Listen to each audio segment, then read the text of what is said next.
But then, just to bring it closer to answering the question that you did put forward to me on the kinds of collective actions that we can actually take as civil society, as non-state and state actors, the first that I think we can take on is evidence-based feminist research.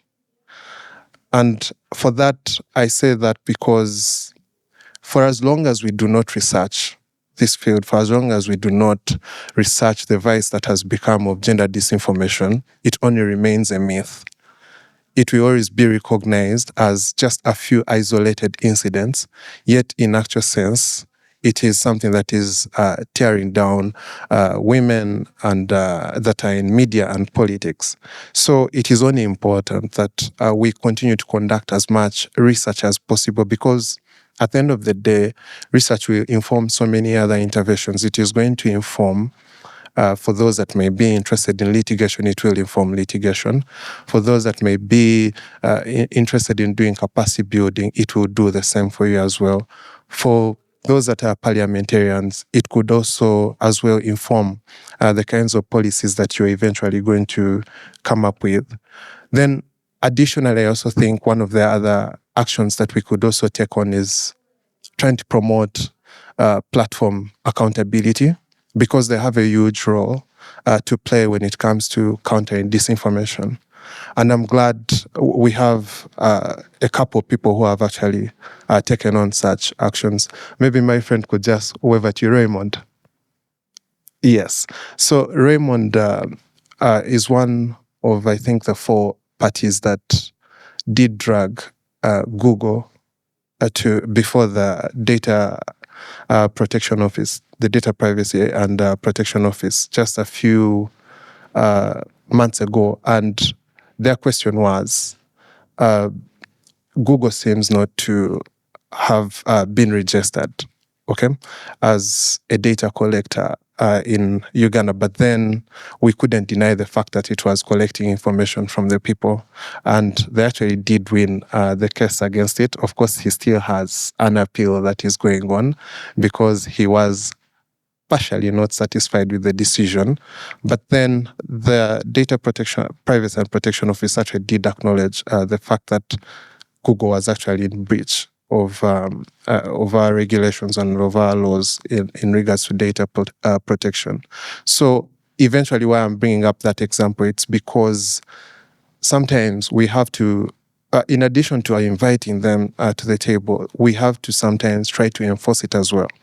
Make use of the laws that we already have in place to see how we can try to, close some of those gaps. So we have to look at it in the aspects of, for example, when it comes to like content moderation, like people have continuously flagged off something as false, but then these social media platforms, for example, are not taking in an effort to bring such content down. We've seen instances where if content has been, for example, put in local languages, it will most probably not be put down because most of those tech companies have not in actual sense put in place mechanisms or content moderators that can in actual sense understand most of the local context within which such information is being dispensed.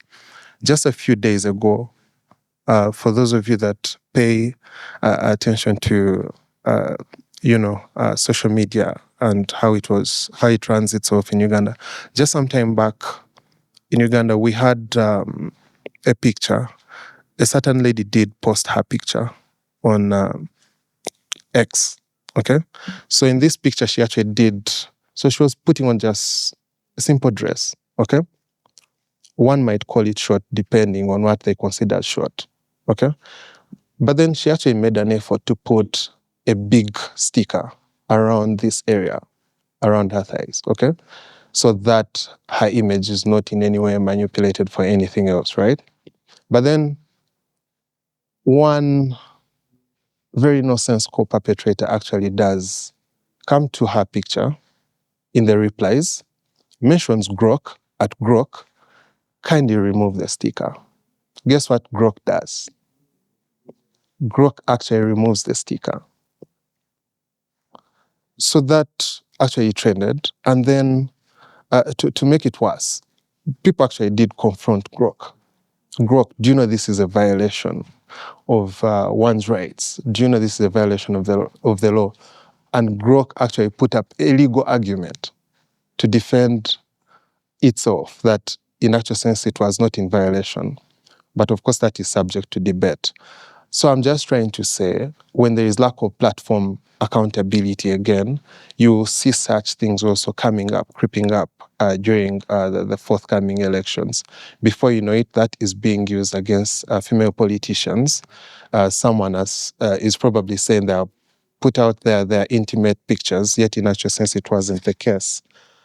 Just to then try to wrap up a bit, again, like I'd said, we also need to advocate for, rights-friendly or rights-based or rights-respecting policies that at all times we must try to challenge them. And by challenging them, we have to first even try to apply those that are already existent. And I'll make mention of, for example, the Parliamentary Elections Act, and then the Presidential Elections Act, which basically govern elections in Uganda.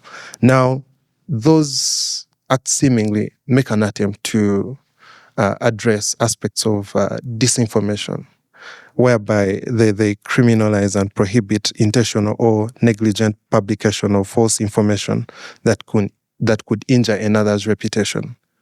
But the lacuna with these laws is that they do not in any way, bring out the gender perspective of it. They do not take it into consideration that this has disproportionately affected women and girls. And for example, as a penalty of that, it only puts a penalty of 60 when you convert. $68. Come on, that is an amount any politician is capable of paying. So I think we also need to push for the amendment and revision of these laws to make sure that there are laws that work for us. Thank you.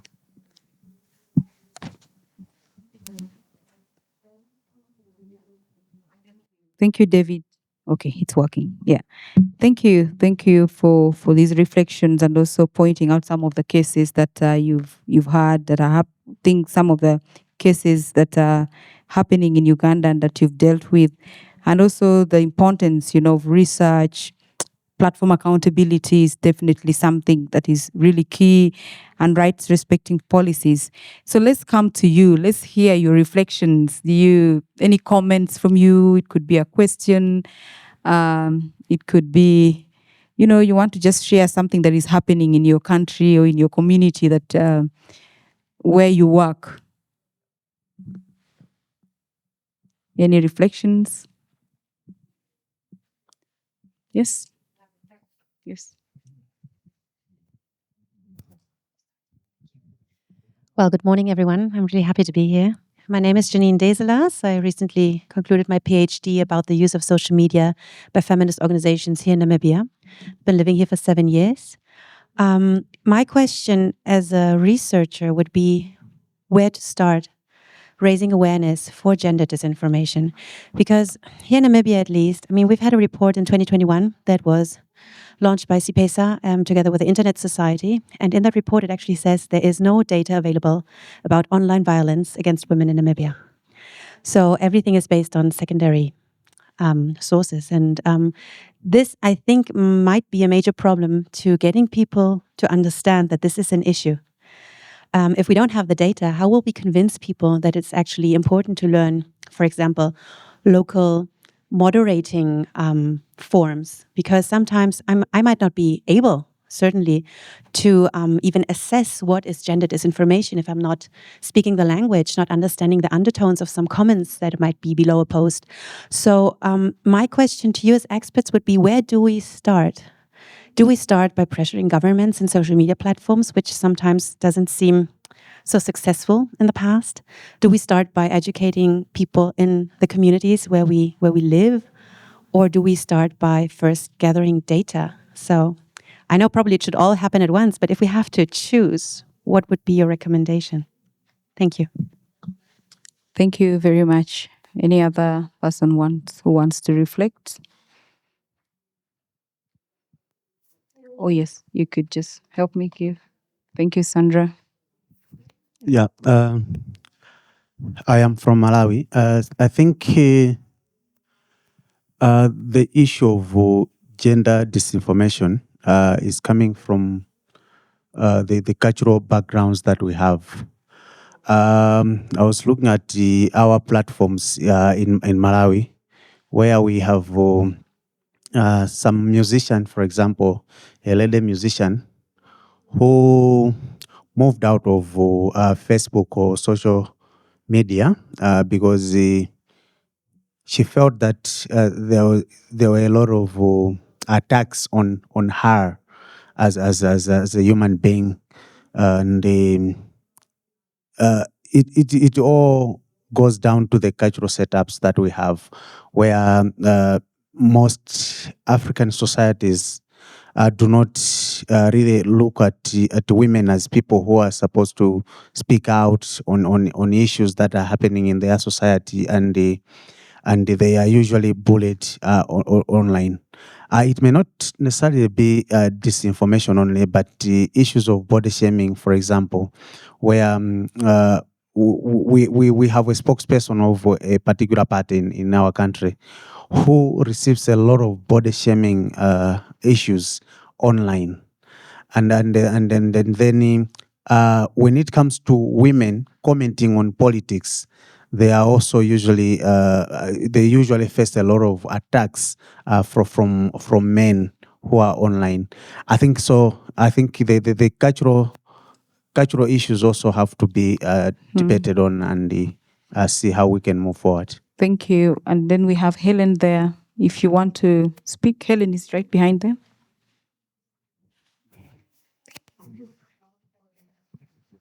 Good morning. Stand up. Good morning, everyone. My name is Helen Stole. I'm with the Media Institute of Southern Africa, Zimbabwe chapter. So, as a media-centered organization, what we've also realized, adding to what Moses has said, is that gendered violence online targets female journalists. And also in the newsrooms, they are given soft beats. They're not given hardcore pieces. So we see that even if they're given hardcore pieces, they are targeted based on stereotypes. They are questioned in as far as their qualifications or political affiliations, something that we don't see being asked of their male counterparts. Thank you. Thank you, Helen. And the panelists want to reflect, but if you can just show a hand. Yes, we have Sylvia there. Let's hear from Sylvia, and then we can hear from the panelists and bring it back again. Hello, everyone.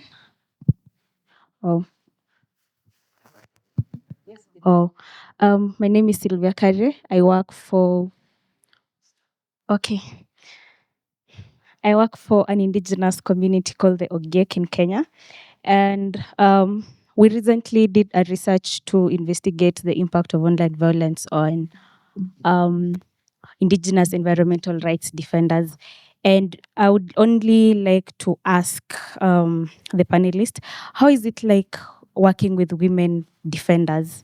How are the numbers? Because from our research findings, we found that we have like only 35% of our target population being women and the rest being men. How is it like, and how do we get women to stop fearing being on the online space to do to advocate for the rights of their communities? How do we get them to stop fearing being there? Because like my colleague here had said, the traditional beliefs in the African system is to let women just sit and let the men lead. That traditionally they are not supposed to give any to make any decision or to give any views in, say, in a meeting or anything. But in the current age, we want women to be loud like they're supposed to be. So how do we encourage them? Where do we start, especially for an indigenous community like ours? Okay, we can bring it back.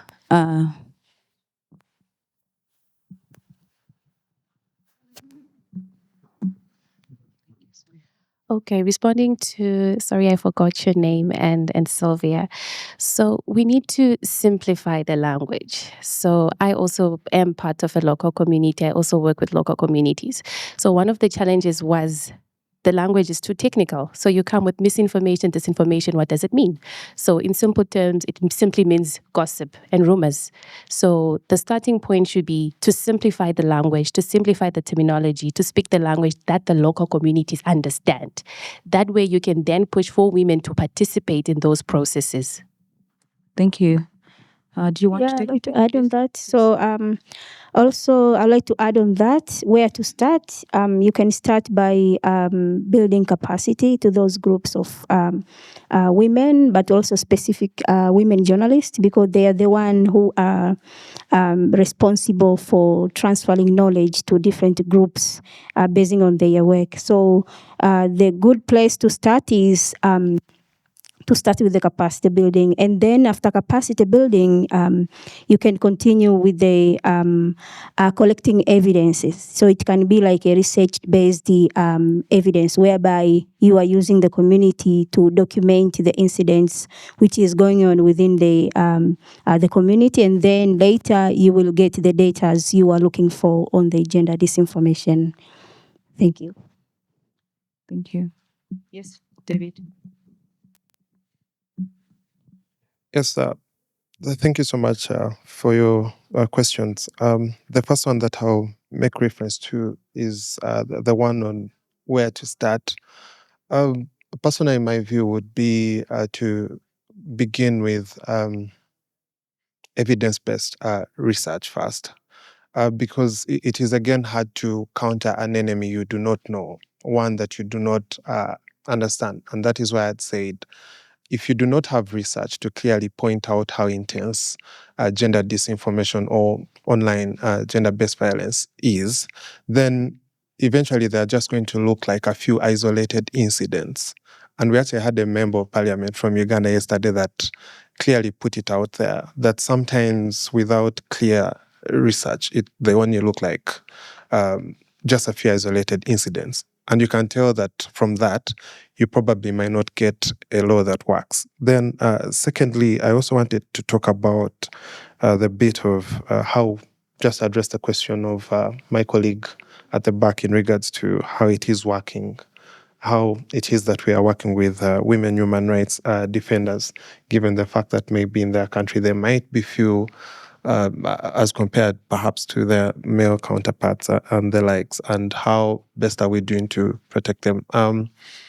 I think in our quest to, protect our fellow women human rights defenders, it's only important that we first bring, let me call it the battle, to actually those that we assume, those that we know are actually perpetrators, because building the capacity of a woman human rights defender in terms of their resilience, while the resilience of the perpetrator is actually also growing, at the end of the day might not make any gains. So I think it's about making a collective action, making sure that we target, be it the perpetrators, be it the victims, be it the women human rights defenders, to make sure that at the end of the day we create a safe and inclusive internet for all. Yeah, thank you.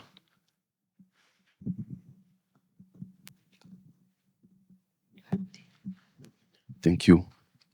Also coming back from the concern of our lady from Zimbabwe, I think there is some initiative put in place by organization in Uganda policy, putting in place community of practice, women, different profile, and that can be a space to discuss, to receive capacity building, a sort of learning talk, discussion, talking also about policy. I think that is some best way, some better example for we to follow. Coming back to the data, I think by documented most of the case give us enough let's say, resources to put in place or to report and get some more data, please. Thank you, Avis. Tigist, do you want to reflect? Yeah, And we will have another round of questions, please. So yeah. I think where to start is being respond, I think, very well. So I don't need to get there. Except to say that in terms of trying to understand the language of the community, because one of our discussion within the Safety for Voice pre-event was that some of these harassments are done through a local language that doesn't easily get picked up by the algorithm, unless otherwise there is someone from the local community reporting back and saying like this has happened, and then if the platform organization is interested, and then they can take it out. If it is money profiting making, they can keep it, because in the Tigrayan war, that's what we've seen. You keep on reporting and they don't pick it up because they know that it's generating traffic. Generating traffic means profit. Which goes back to a platform accountability. So when are you practicing the community practice law that you have put forward to take accountable as a platform? When are you? It's very subjective for these platforms based on what generates money, and so knowing the language would be very helpful in some ways. What are the language that is being used in the platforms, and then how do people interact with that kind of understanding? Because language is in many ways, it represents culture, it represents philosophy, it represents practices and values. And so there's something that one can build put up. But I also, again, concur with Shamiso's provocation here, that maybe also to not be too academic about it. Coming from academia myself too, there's something about really trying to understand how people feel the pain or what their story is. I think oftentimes this kind of thing starts from the story of the person being harmed. And then it gets to theorized and it can in the sky, and that happens all the time. But I think if you stay with the story, if you stay with the person who has been experiencing the pain, I think it starts there, really being showing up for that, apart from what needs to be next. Engaging with governments is very important, even if we know that there is a very little interest in the ways in which they engage with such issues, because one of the perpetrators of these things are governments. It's always amazed me how we know it, but we don't name it. The governments are actually one of the violators, because they use the platform for their own purpose in terms of propaganda or even using misinformation, disinformation to discredit politicians and all that. So there's something about putting the government in the place. So having a conversation with the government is very important. Educating our people, obviously, it's very important, but what to educate with is also needs to be discussed within the community. And that would be it. But I think for me, again, what I see is perhaps we have to, earlier also I've tried to mention that we need to push the idea of misinformation, disinformation, or gendered misinformation to a little bit away from the known subjects of our conversation. There are politicians, people in the media and other, and really see into what is happening in our communities, and also to try and see beyond social media-centered narratives. For example, we've seen there is famine in Sudan right now. But the report says that there is famine in Sudan. But the famine is happening not only because of natural causes, but it's also because of the war that is happening there. And that in itself is misleading. It makes it look like it's a natural disaster. It is not. It is a man-made issue here, together with the natural thing. I think we have seen that also in Palestine.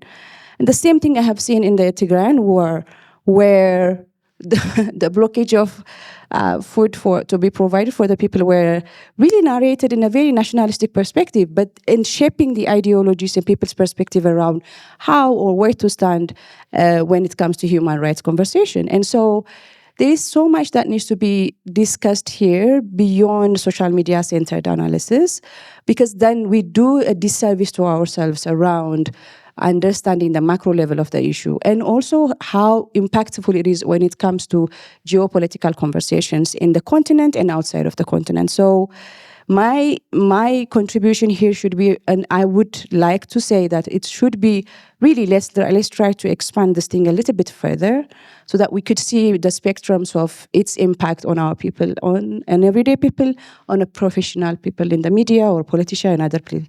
It has to be as inclusive as it can. As best intention as we are, sometimes it feels like we are excluding and engaging exclusively on events that really are easier to look at misinformation, disinformation. Either it's election, either it's women politicians, or media people. And another community that we don't pay attention to, that we need to put forward also, is the LGBTIQ community. Ethiopia is going through, again, 2023 was one of the cases where we've seen a huge backlash against the community, and then now we're seeing it again. Again, it's being used with misinformation, disinformation online, and people have to migrate for their life. Those kind of things need to be in the room also, I think.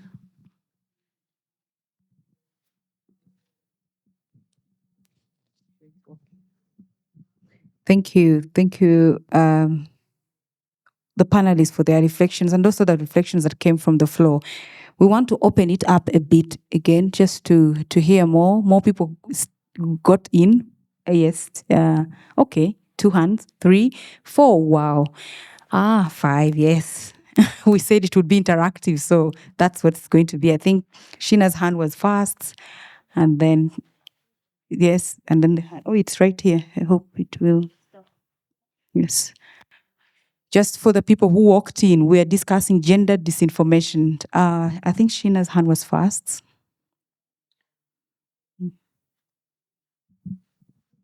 It's on now. It's on? No, it's not. Hi, everybody. Good morning. It's kind of early for us, some of us. 8:30 was a test, but we're hanging in there. Thank you so much for this conversation. Not really a question, just a small reflection, which often it's not an easy thing to say or hear, but we are also part of the problem. And we are part of the problem because I was reminded very recently that when we had like massive political paradigm shifts in the world, we did not have work plans, we did not have log frames, we did not have funding. So I feel like what in some spaces we call the NGO industrial complex is deeply complicit in preventing us from collectivizing our efforts, because you have your singular mandate and you want to follow your singular mandate. And if I can think of a very recent example, 2024, June 25th in Kenya, there was a popular uprising by the youth and many people, what has now since been called the Gen Z protests. And the most visibly absent in this space were the NGOs. The NGOs said nothing, contributed nothing. We contributed as individuals, but as part of the civil society, our absence was so loud.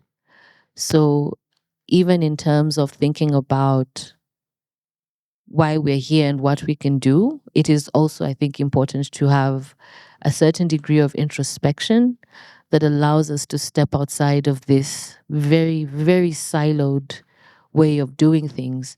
Nobody cares about gender disinformation because people don't care about gender disinformation, except the people that care about gender disinformation. Yeah? And it's like in a sea of 100, it's going to be 6. So people will not come together to solve this if they don't see it as a problem.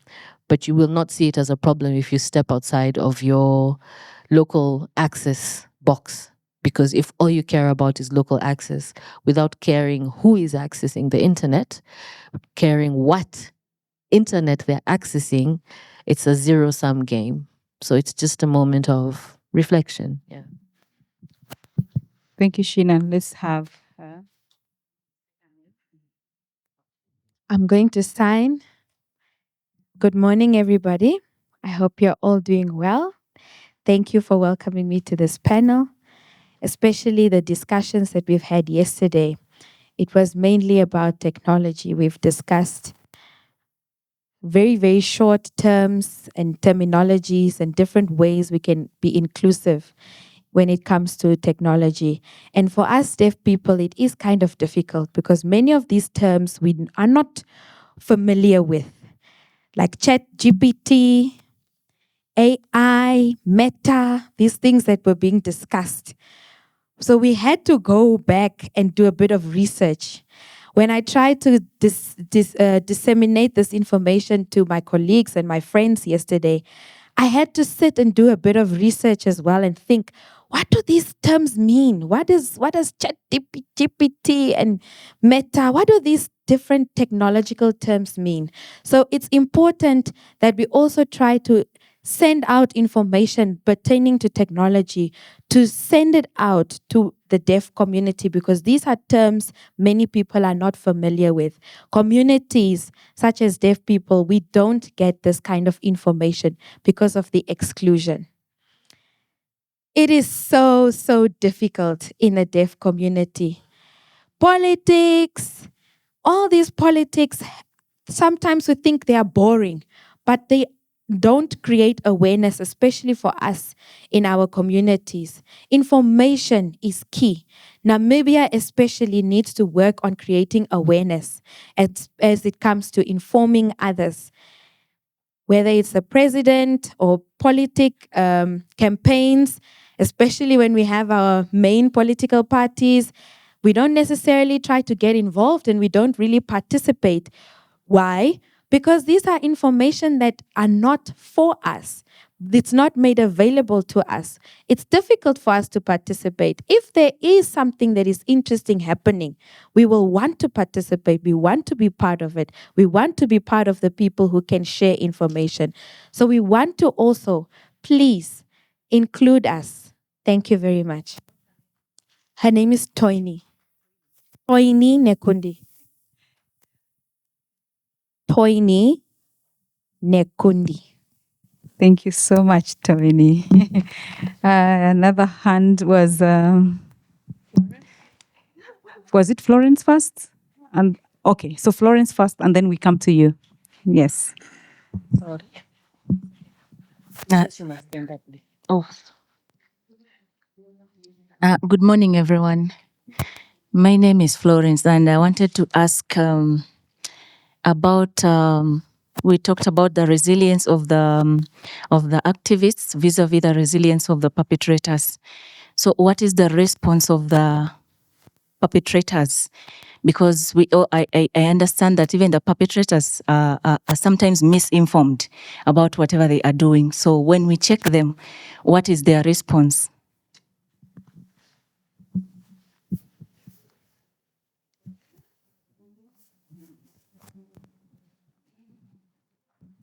All right. Good morning, everyone. My name is Gabriel, and I work with Tech Societal. I'm from Nigeria. This is just reflection and a bit of comment, also recommendations there about some of the conversations we've heard and what we do. So I just want to make comments around working as civil societies.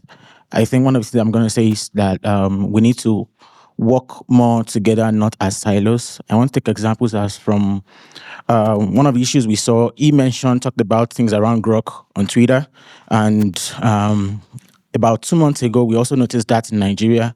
And one of the things we did was to we know that this is perpetrated on social media, so we have to use social media to also make the communications back for awareness purpose. So we did not work just as an organization. We had to look for activists, we looked for policy analysts, and we did a short video about the issue. And to our surprise, we never run ads for the video, and videos over 100,000 people saw the video.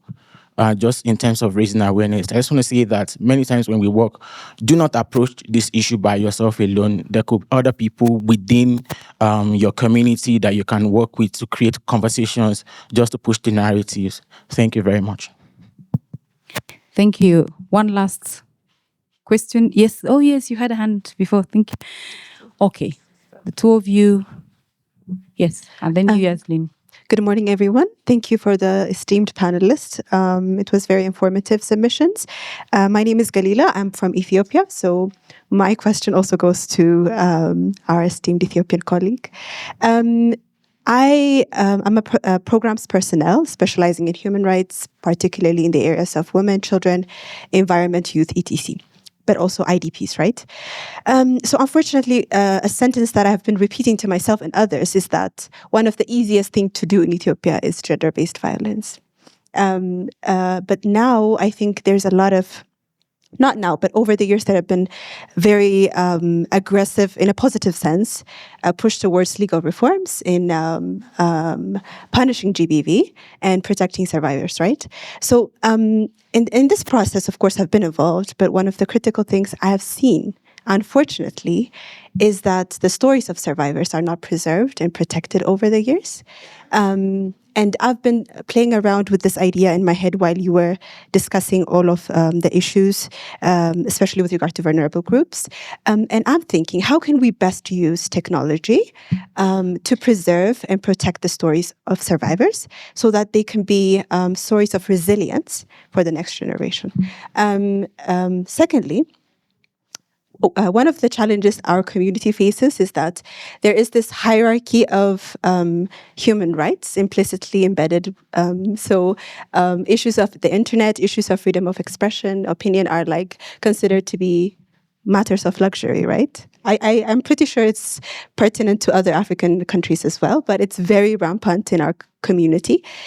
So before, with regard to like physical abuse, women survivors would be asked for very like blatant evidence to prove that they've been violated or harassed. Now there's an issue of TFGBV.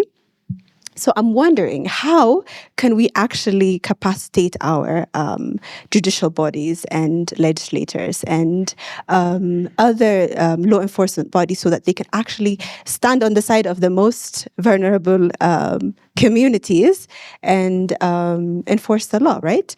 Linked to this, however, my third question would be, one of the most excluded communities in Ethiopia are IDPs. And I've physically worked with IDPs across IDP camps. And I've brought in a lot of trauma back to my own home. And how can we discuss about TFGBV where they're not even included in the internet space, especially in Ethiopia? So these are my three questions. I hope they're not too long. Thank you so much. Thank you. Let's have...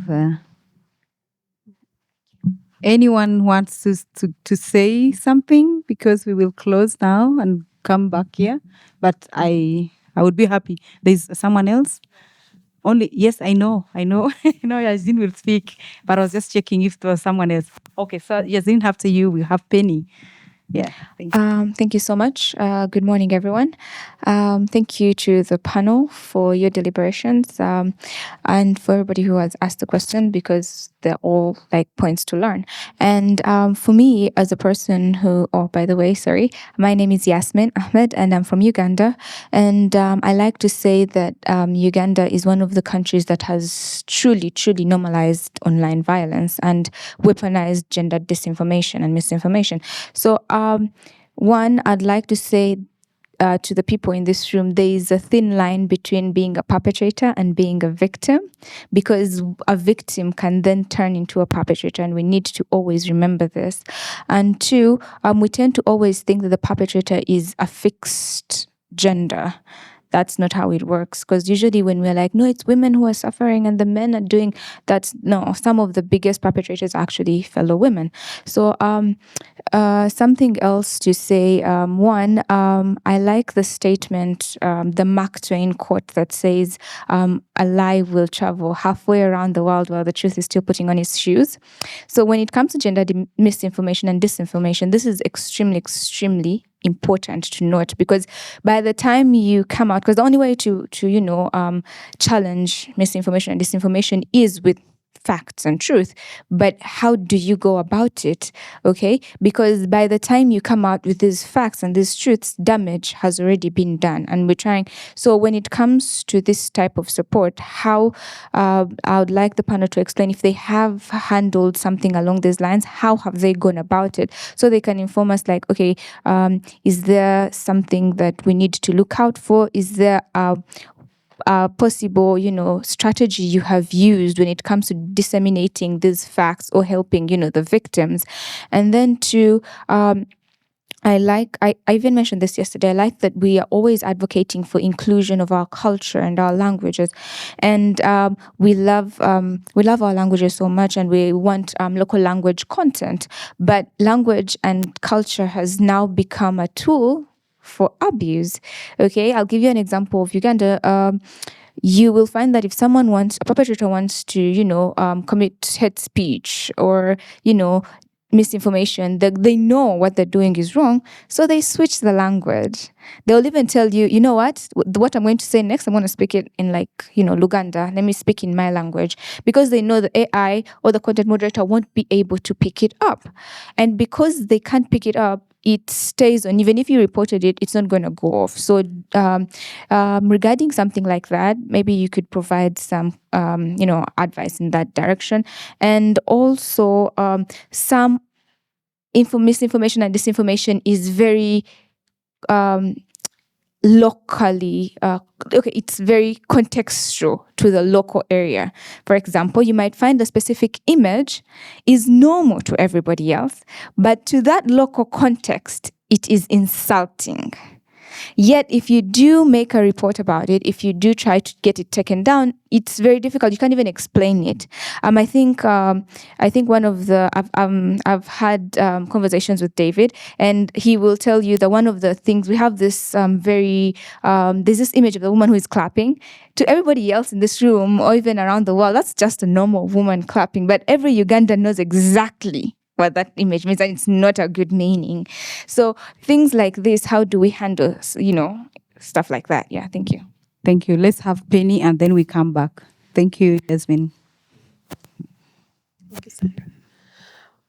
Hello, everyone.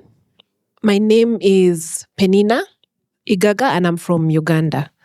I'm a lawyer by profession. And I just want to ask give me a nod or a shake of your head. How many of you think these are women-related issues that we are discussing here? Yes? No? Okay, just something to think about. Because this is a conversation that I had with someone as I was walking out. They peeped and they said, "Oh, what's going on here? There's so many women in the room." Okay? Yes. So what am I driving at? We are, and I believe it's something we've been discussing here, but worldwide capacity building on some of these issues is really being downplayed.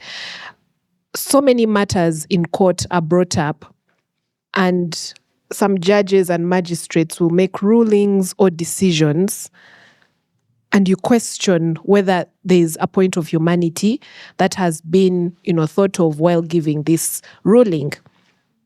Now, we have so many trends, so many changes that are happening in the tech and AI space, but the people, the law enforcers, are they being equipped with this information and how to handle this information?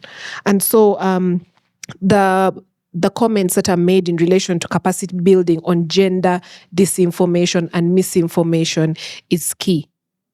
It's important that even, there's an assumption that after years of law school, after years of giving judgments and rulings, it is an expectation that it will come naturally, but it doesn't come naturally. And so for me, my call is to just keep on the capacity building front. Thank you. Thank you very much, Penny.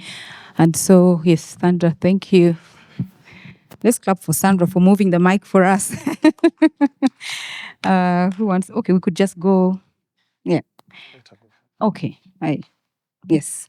Okay. So the panelists will reflect on, give comments on some of or answers to your questions or reflect on them more as they also do their last shot.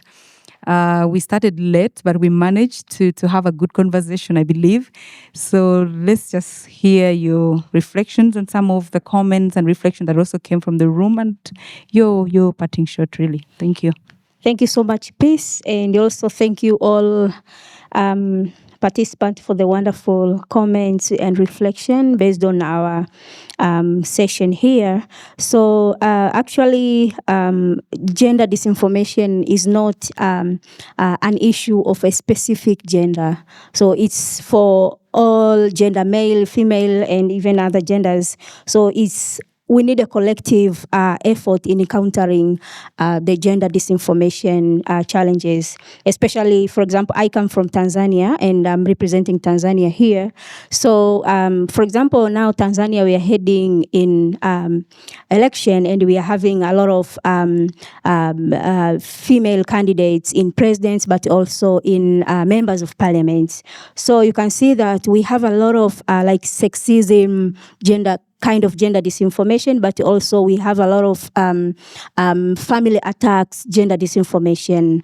And we saw that the only solution there to counter these kind of narratives, we need men to be engaged and we need men to counter these kind of narratives, especially when it comes to like a family gender disinformation, but also sexism kind of gender disinformation. So we need a collective force from both genders so that we can counter the gender disinformation challenges, especially during the critical election moment from where I come in Tanzania.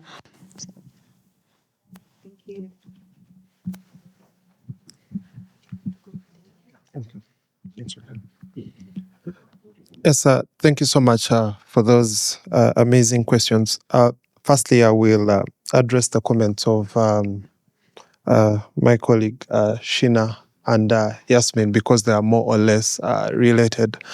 Yasmin did make a point that there is a very thin line actually between being a victim or a survivor and then being a perpetrator on the other end. And Shina also did make mention of the fact that sometimes as civil society, our inaction actually becomes quite worrying. And I kid you not, our inaction actually does make us perpetrators as well. So it is actually a center of focus and reflection that as civil society organizations, we need to, take on that every time we stay quiet, we actually become one of the perpetrators.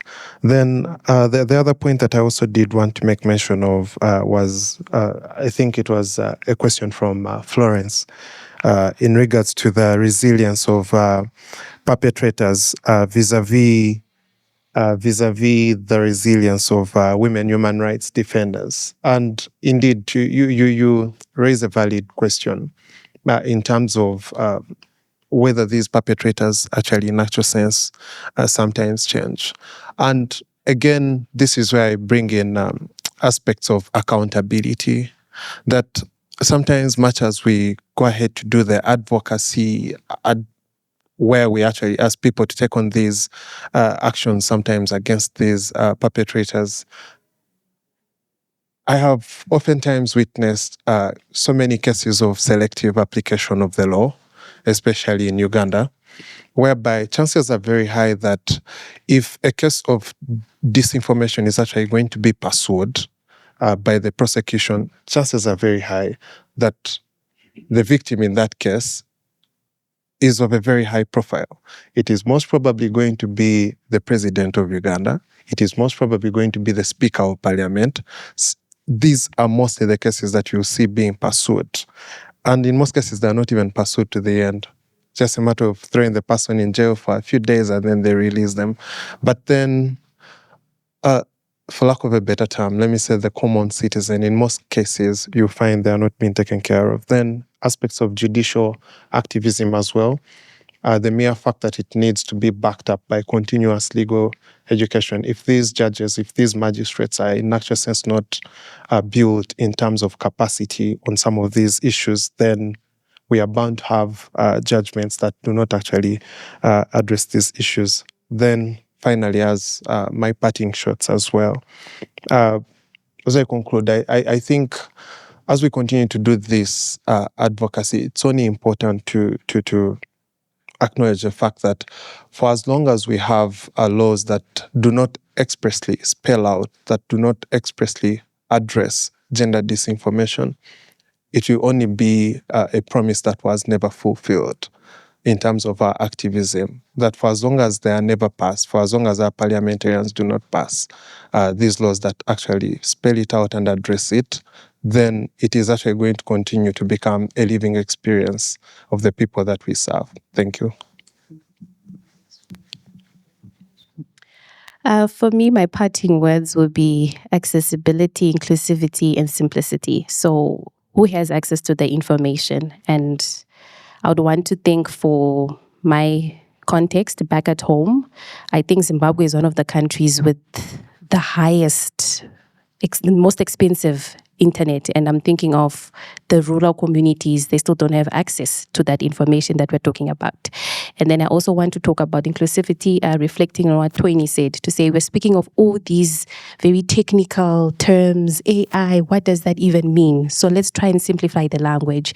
And also looking at my colleagues in academia that are doing the research. So we know in research, yes, you you have to work with those terms, but how can you then simplify it for everyone else to understand?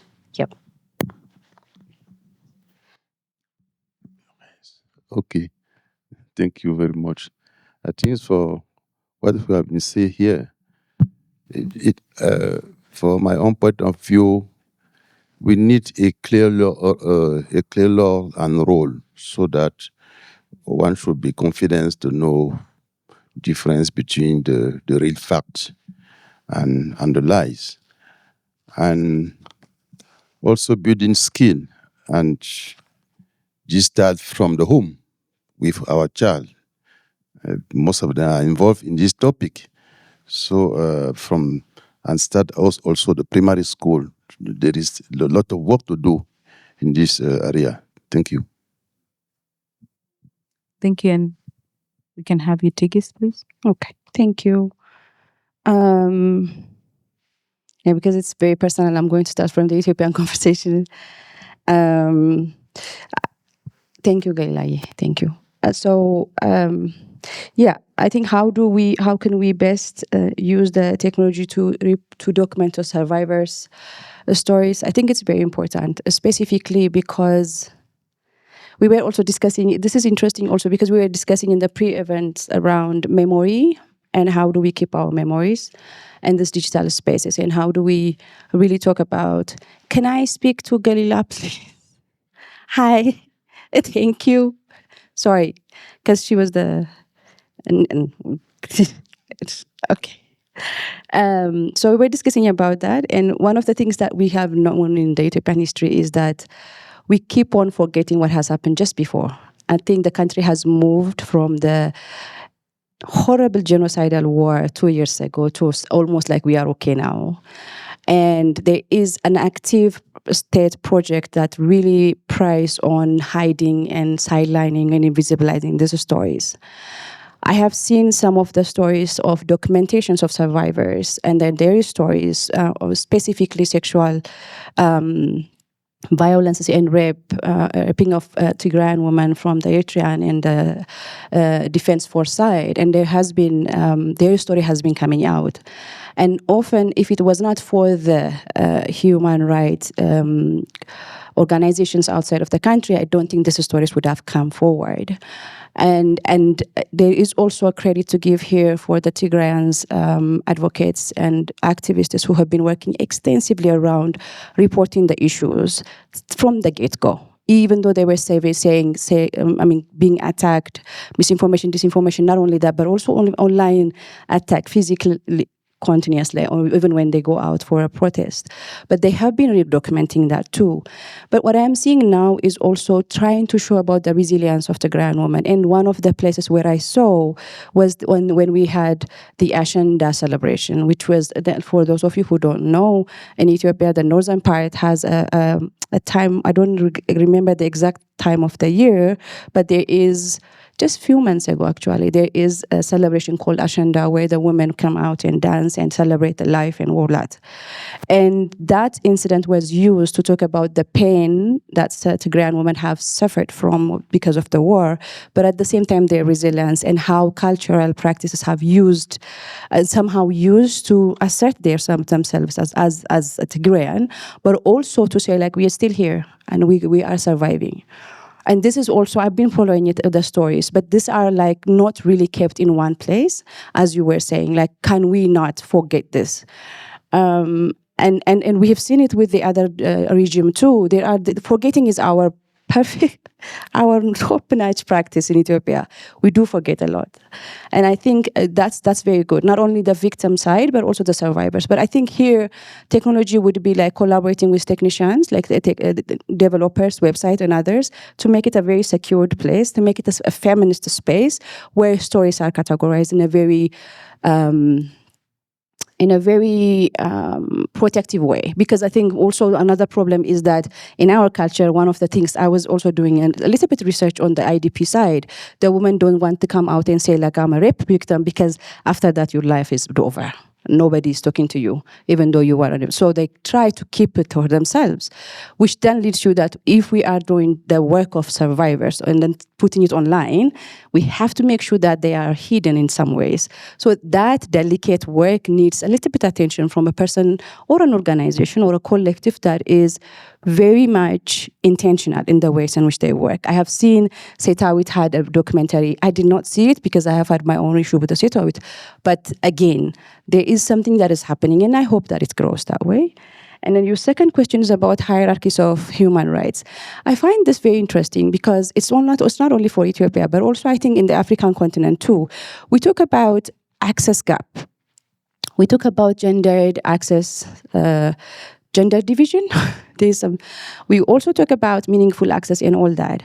Sometimes we forget that technology does meet us in a very different ways.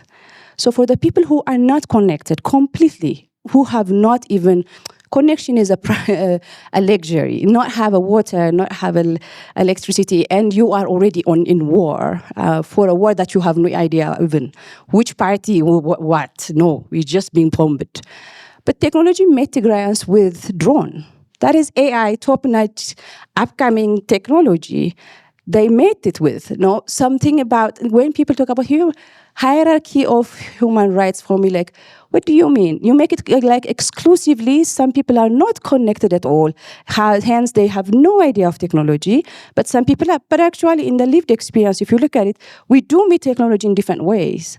And so I want to challenge that discoursing, like, but at the same time, I hear you. There are cases where some of us have taken to a court about sexual harassment, TFGBB, or what leads to killing of stuff. The judiciary system still needs, similar to what Shamiso was saying, they don't have the language in itself. And so that there needs to be some training around not only to take it seriously as a crime, but also to understand the extent of the damage that is happening here. So that part is also very important. And I think it's our work, and I'm hoping that the NGOs there should be invested in that kind of like working around the judiciary system so that they can also hold the space for the victims and survivors. So that's the other one. The IDP side, it's interesting you mentioned the IDP side, because yesterday we were reading a story about a kid, a 1 year and 2 months kid being bitten by a hyena from the IDPs, because the IDPs are not really protected. And this woman, his mother, I sorry. See, speaking with my internal language, sorry. So IDP means internally displaced people. And the internal displacement happens because of the war in the northern side of Ethiopia. And the internal displacement is not only for Tigrayan women, also they are Amara women, different ethnic groups. Some of the people who lived in the IDPs, in this displaced places, have lived there for over 4 years. This mother now have been living there for 4 years. She had a child, he is 1 year and 2 months. Just yesterday, he was eaten by a hyena. And for me, it was a most horrible thing to sit with. And when we were doing a work with Messier to go there and to talk about the rape issues in there, I remember one of I was reading the interview that we have done with women. We were discussing with women about rape cases, and they were not really willing to talk to us because they were thinking that I will be ashamed for whatever I have survived, from whatever I have come from. Even to tell you stories of survival was a problem. But what happened then is when we were discussing, one woman, I remember being very angry. I can listen to her voice saying like, I do not understand you NGO people. I don't know what your agendas are. She says, here, I don't have food. I don't have clean water. You come with your pad.